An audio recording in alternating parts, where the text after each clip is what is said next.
কুল্লু নাফসিন যায়িকাতুল মাউত, সমস্ত আত্মা, সমস্ত প্রাণ আল্লাহ তাআলা বলেন মৃত্যুর স্বাদ গ্রহণ করুন, মৃত্যুর স্বাদ গ্রহণ।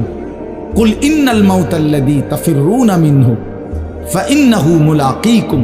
আল্লাহ তাআলা বলেন হে নবী আপনি বলে দেন, ও দুনিয়াবাসী, মৃত্যু থেকে তোমরা যেখানেই পলায়ন করো না কেন, মৃত্যু তোমাদের সাথে সেখানে গিয়েই নিজেই মোলাকাত করো, সাক্ষাৎ করো। তুমি ডাকতে হবে না, মৃত্যু নিজেই আসো, মৃত্যু নিজেই আসো। আইনামা তাকুনু ইউদরিকুমুল মাউতু ওয়ালাউ কুনতুম ফি বুরুজিম মুশাইয়াদা।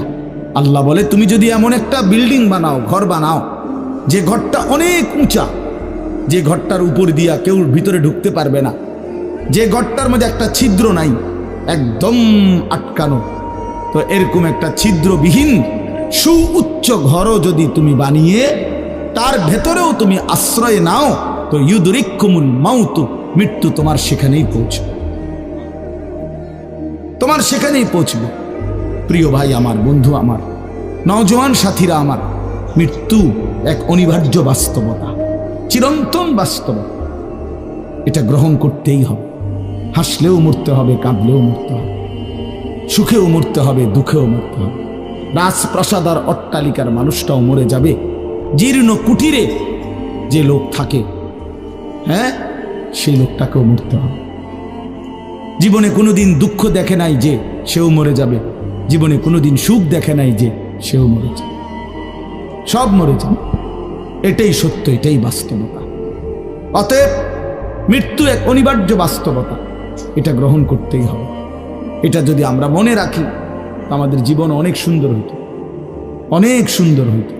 রাসূলুল্লাহ সাল্লাল্লাহু আলাইহি ওয়াসাল্লাম বলছেন, আকসিরু যিকরা হাদিমিল লাযযাত ইয়ানি আল মাউত।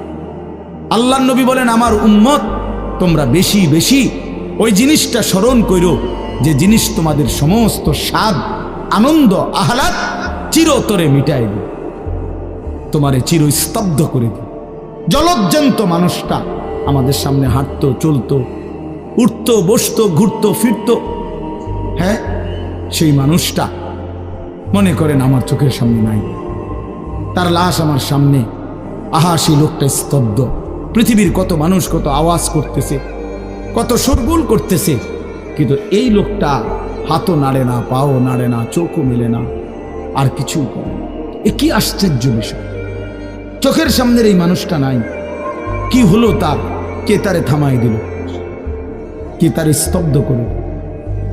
এ তো আমার মতো ঘুরতো, ফিরতো, হাঁটতো। আহ, আমার আব্বারে আমি কত দেখছি, একদিন আমার আব্বা চলে গেল। আমার দাদারে আমি কত দেখছি, আমার দাদা একদিন চলে গেল।